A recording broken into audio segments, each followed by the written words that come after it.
कह रहे कि अभी इसीलिए हम कहते हैं संकल्प क्यों करते हो?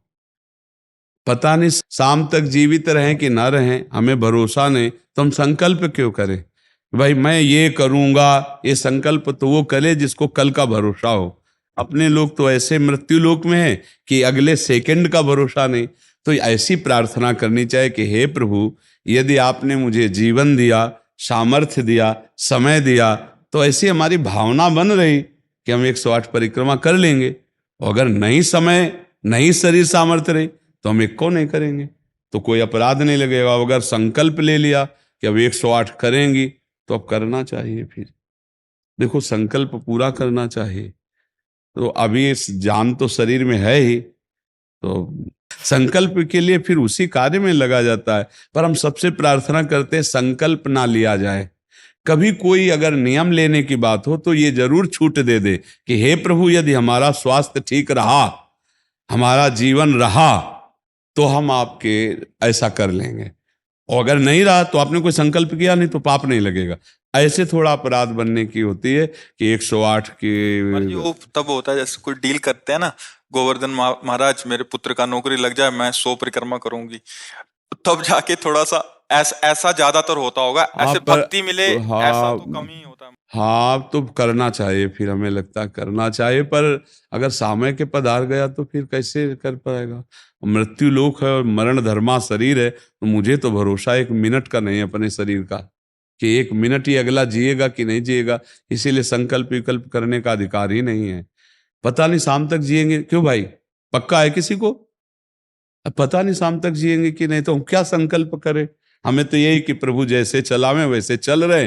परिक्रमा करवा दिया, परिक्रमा करने बैठे बैठे राधा राधा जप रहे, मांग के खा लिया, भगवान के भरोसे बाबा जी। ऐसे गृहस्थी में अपने धर्म कर्म किए, जब समय मिला तो परिक्रमा कर गए। अच्छा, प्रार्थना करना स्वामी से कोई गलत बात नहीं कि हमारे बच्चे की नौकरी लग जाए, हमारा काम बन जाए, जरूर करो। भगवान से नहीं करोगे तो किससे करोगे? करना चाहिए। पर ये करके कि हमारी कामना पूर्ण कर दो, हम इतना करेंगे, फिर बंधन हो जाएगा। हम इतना क्यों करें, तुम्हारी परिक्रमा करेंगे हमारा काम पूर्ण? स्वार्थी हो क्या? हमारे पिता हो, हमारे स्वामी हो, हमारी जरूरत है, मांग रहे कि प्रभु हमें एक संतान दे दो, हम आपको कुछ करेंगे। ये हम में बस नहीं, हमारे पास तो जो कुछ दिया हुआ सब आपका है नाथ। स्वाभाविक 108 परिक्रमा लग जाए, कोई बात नहीं। संकल्प मत करो, मांग जरूर लो, तुम्हें मांगना है। और छूट दे दो कि प्रभु यदि उचित हो तो ऐसा करना, अगर उचित ना हो तो प्रभु लाख बार मांगो तो भी पूरा मत करना। ये भक्तों की मांगे होती हैं, ये सत्संगियों की मांगे होती है कि नाथ मेरी आवश्यकता तो है, पर अगर आपको उचित लगे तो आप दे देना, और अगर उचित ना लगे तो मेरे मांगने पर भी आप ना देना। ये जब ये बात बनी रहती है कि जितना नाम जप होना चाहिए उतना नहीं होता, उतना, ये बात तो हमारे में भी है। इतनी पीड़ा तो हमको भी बनी रहती है कि जितना होना चाहिए उतना नहीं होता। इतनी पीड़ा हम अपने गुरुदेव भगवान में भी देखी। एक दिन उन्होंने कहा क्या बताएं, जीवन निकल गया, छक के नाम जपने को नहीं हुआ, रात दिन मंत्र में नाम में लगे गए, रात दिन 10 वर्ष समीप रह के सेवा में रहे। तो देख, बोले क्या बताऊं, पूरी जिंदगी निकल गई, छक के नाम जपले को नहीं मिला।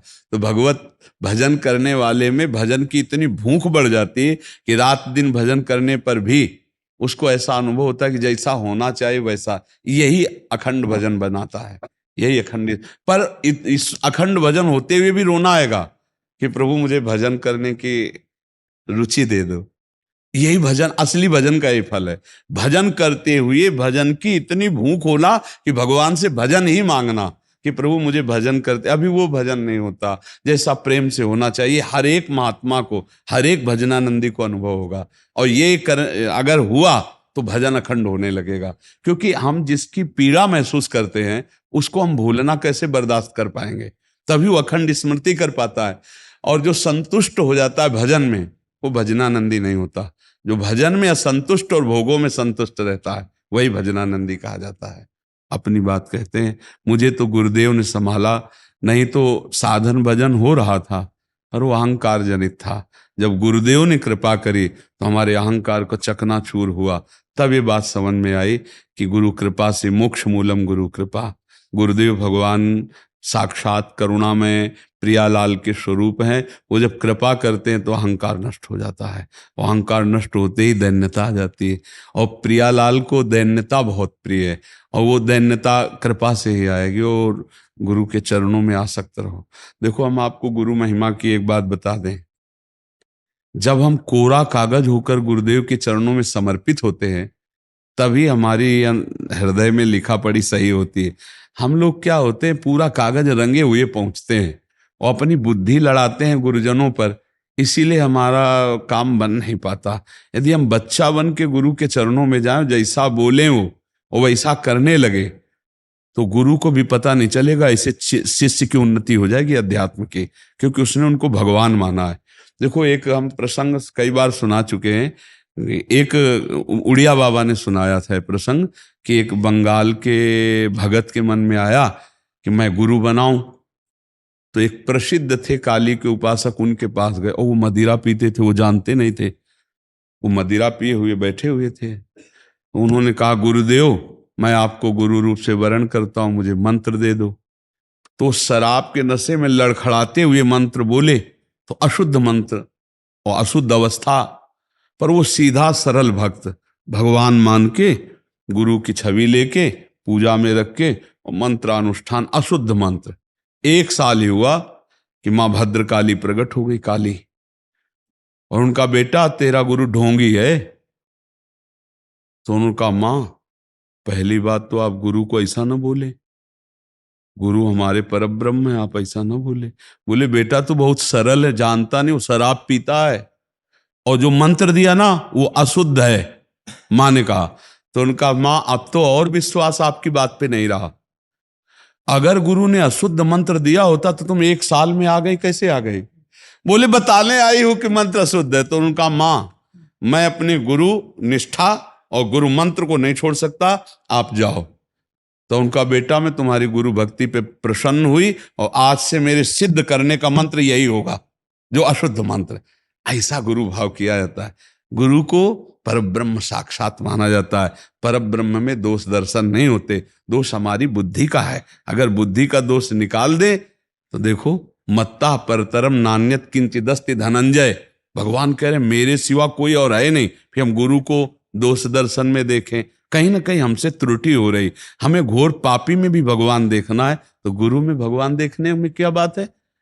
विचार करके देखिए। जब हम गुरु में भगवान देखते हैं तो अपना समर्पण करते हैं, और जब वो हमारे साथ उल्टा व्यवहार करते हैं और हम सह जाते हैं तो हमारा अहंकार नष्ट हो जाता है।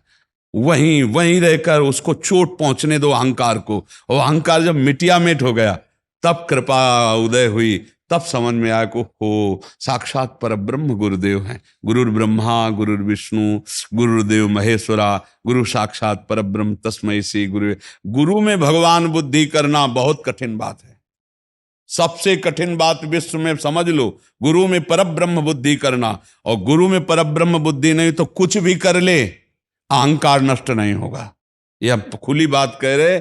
गुरु ही एक वो खिलाड़ी है जो हमारे अहंकार को मिटिया मेट कर दे सकते हैं, दूसरा नहीं, दूसरा नहीं। इसीलिए ध्यान मूलम गुरु मूर्ति, पूजा मूलम गुरु पदम, मंत्र मूलम गुरु वाक्यम, मोक्ष मूलम। गुरु का चरणामृत पियो, गुरु की चरण रज लगाओ, और गुरु के आगे एक तुच्छ सेवक की तरह रहो, अभी दैन्यता आ जाएगी। अगर गुरु में दोष दर्शन होने लगे तो हट जाना चाहिए, और दूर से उनको परब्रह्म मान के बिना निंदा किए उनके द्वारा बताई हुई उपासना में रत हो जाए तो उसका परम कल्याण हो जाएगा। दूसरा गुरु बनाने की जरूरत नहीं है। परमात्मा प्राप्ति के लिए गुरु कृपा ही। हम तो आपको हाथ उठा के कहते हैं कि गुरुदेव की कृपा के बिना एक कदम नहीं चल सकते, एक कदम भी नहीं चल सकते। हम जैसे भूमि में ही कदम रख सकते हैं, ऐसे हम जीवित हैं, परमार्थ में चल रहे हैं तो केवल अपने गुरुदेव की कृपा से चल रहे हैं, किंचन मात्र कुछ नहीं। केवल वो ऐसे पकड़े हुए हैं तो हम चल रहे हैं, अगर वो ऐसे छोड़ दे तो धम्म से गिर जाए। गुरु कृपा ही केवलम, गुरु कृपा है। वो दैन्यता गुरु कृपा से आती। महाराज जी, धन्य भाग है आपकी कि आप दैन्यता चाहते हैं। हाँ, परम कृपा है वैष्णव आचार्यों की। बस चुपचाप चलते रहिए, किसी की निंदा मत करना और किसी के दोष दर्शन मत करना, बस इसी से दैन्यता आ जाएगी। और दैन्यता में रोना आता है, जैसे अब आपका दैन्यता में रोना आता है कि मुझ जैसे अधम पर इतनी कृपा श्री कृष्ण की, महाप्रभु की, गुरु की, तो वो हृदय निर्मल होता चला जाता है। जब रुदन होता है ना प्रभु के, उसमें इससे ज्यादा और किसी तीर्थ में नहीं पवित्रता है जितनी रुदन में पवित्रता है। हाँ, रुदु सुश्रम राजन कृष्ण दर्शन लालसा, जब अपने प्यारे प्रभु के लिए रोना आता है तो हृदय निर्मल, तार तार निर्मल हो जाता है। और कबीर दास जी कहते हैं कि बिन रोए किन पाइया प्रेम प्यारा मीत, कबीरा हंसना छोड़ दे रोने से कर प्रीत, बिन रोए किन पाइया प्रेम प्यारा मीत। पर भगवान की 3 प्रकार की लीला है, एक है सृजन और एक है पालन और एक है संहार, और तीनों लीलाएं होंगी, पक्का होंगी। जैसे सृजन जरूरी है, पालन जरूरी है, ऐसे विनाश भी जरूरी है। तो देखो, इस शरीर को कहा गया विनाशी और इस लोक को कहा गया मृत्यु लोक। तो भाई देखो, जो जन्मा है उसका शरीर छूटेगा, जो हमने कर्म किए उसके अनुसार हमें भोग मिलेंगे। अब हम भगवान से भजन के बल से, उनके प्रार्थना के बल से हमको क्षमा याचना करवा सकते हैं। तो अपने पुत्र के लिए, अपने कल्याण के लिए, अपने परिवार के कल्याण के लिए, समाज के मंगल के लिए भगवान का नाम जप करे, भगवान से प्रार्थना करे, दूसरों को सुख पहुंचावे, धर्म पूर्वक आचरण करे, तो निश्चित मंगल होता है। हाँ, बहुत अच्छा है। देखो, यशोदा मैया स्वयं भगवान लाला के रूप में आयला तो गौ की पूंछ से झाड़ना और ब्राह्मणों को बुलाकर स्वस्ति वाचन कराना, दान देना, मेरा लाला कन्हैया सुरक्षित रहे। क्योंकि बड़े बड़े आक्रमण हुए ना, पूतना है, तृणावर्त, अघासुर, बकासुर, तो मैया घबरा जाती थी कि दुनिया की बलाएं हमारे लाले के पीछे काहे पड़ी। और अच्छा, माँ को अपने पुत्र का महान स्वरूप दिखाने पर भी दिखता ले, क्योंकि माँ है ना, उनको तो लगता है मेरा लाला है, तो बार बार वो परेशान हो जाती थी। और स्वयं भगवान की रक्षा के लिए भगवान के नाम का प्रयोग किया, केशव भगवान बाजुओं की रक्षा करे, ऐसे करे, ऐसे। तो हमें लगता है भगवान का नाम जप और धर्माचरण, दूसरों को सुख पहुंचाना, और इसका फल मेरा पुत्र सुरक्षित रहे, मेरे पुत्र की बुद्धि शुद्ध हो, मेरे पुत्र को कभी विपत्ति ना हो। तो ये देखो, माँ में बहुत बड़ी सामर्थ्य है। अगर माँ तपस्या और पूर्वक अपने पुत्र को चाहे तो अजर अमर बना सकती है। मंदालसा माँ ने यही कहा था, मेरे गर्भ में जो जीव आएगा उसे भगवान से मिला के रखूंगी, उसे भगवत प्राप्ति, और ऐसा ही किया। देखो, गांधारी जी ने जे भी सुना कि धृतराष्ट्र हमारे पति होने वाले वो अंधे हैं, तो पट्टी बांध ली। जब ये समय आया कि अब युद्ध होगा ही पक्का, तब गांधारी जी ने कहा, बेटा मैं तुम्हें बहुत प्यार करती हूं, तुम मेरा बेटा है, पर भीम के सहयोगी श्री कृष्ण तू मारा जाएगा, इसलिए जा, तू नग्न होकर मेरे सामने आ जा, मैं पट्टी खोलती हूं, तेरा शरीर वज्र का हो जाएगा, मृत्यु ही नहीं होगी तेरी। अब भगवान तो भगवान ही है। अब वो आ रहे थे नंग धड़ंग दुर्योधन, तो भगवान ने देखा उनका, अरे यार तुम इतने बड़े होकर बच्चों की तरह नंगे घूम रहे हो। तो उनका माँ ने कहा है, बच्चे हो, कम से कम कमर तो ढक लो इतना। ओ ऐसे पत्ता लगा के ऐसे, गांधारी ने जी ही आंख खोले ऐसे दे, उनका ये पत्ता क्यों लगा लिया? उनका, माँ तुम्हारे सामने नंगा कैसे आऊं? अरे उनका, धोखा कर दिया तूने, अब जितनी दृष्टि मेरी पड़ गई, तेरा शरीर वज्र का हो गया, गदा या किसी भी प्रहार से नष्ट नहीं होगा, लेकिन तू कमर से मारा जाएगा, यही से कमजोर हो गया। क्योंकि और भगवान अपने भक्त का प्रण पूरा करवाने के लिए जब द्रौपदी को दिगंबर करा रहा था ना, ये सभा में लाभ जंगा ठोक रहा था, तो भीम ने यही प्रण किया था, इसी जंगा को तोड़ूंगा। अगर भगवान भक्त की वचन रक्षा ना करते और वो पूरा वज्र का शरीर हो जाता तो तोड़ नहीं पाते, इसीलिए भगवान ने। तो माँ में कितनी सामर्थ्य है, आप देखो, अधर्म युक्त चल रहा है लेकिन मेरा बच्चा सुरक्षित रहे, आंख की पट्टी खोली, पतिव्रता, तो वज्र का शरीर कर दिया। तो आप अपने पुत्र को अजर अमर अविनाशी बना सकते हैं साधना और भजन के प्रभाव से। नाम से परम गति होती है। राधा नाम का एक हमने पद सुनाया था, अगर सत्संगी जन होंगे, रोज सत्संग सुनते होंगे, सुनो, राधा नाम है जीवन हमारा, राधा नाम प्राण आधार है। ये पूरा पद, राधा नाम ही हमें प्रेम में निकुंज में पहुंचाएगा। आखिरी पंक्ति है, निकुंज तक पहुंचा देगा ये राधा नाम। तुम्हें चिंता नहीं करनी। राधा वल्लभ श्री हरिवंश जपो या राधा राधा जपो,